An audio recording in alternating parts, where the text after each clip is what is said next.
আসসালামু আলাইকুম এভরিওয়ান। এই শাকটা কি আপনারা চিনেন? চিনলে আমাকে একটু জানান।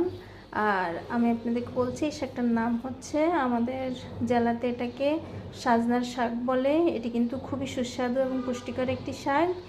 এই শাকে আমরা ভাজি করে খেতে পারি, তারপরে আমরা এটাকে ভর্তা করে খেতে পারি। মাছ দিয়ে ভর্তা করলে খুবই সুস্বাদু মজা হয়। তারপর নারকেল দিয়ে ভাজি করলে খুবই মজা হয়।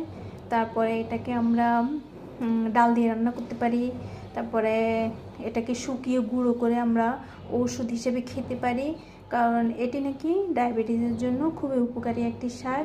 অনেকে সাজনা শাক নামে চিনি, মরিঙ্গা নামে চিনি, মরিঙ্গা পাউডার। এটি খেলে মানুষের হজম শক্তি, গ্যাস, অম্বল, ডায়াবেটিস সব কিছুর জন্য নাকি অনেক উপকারী। তা আশা করি আপনাদের ভালো লাগবে, আপনারাও খেয়ে উপকৃত হবেন। আসসালামু আলাইকুম।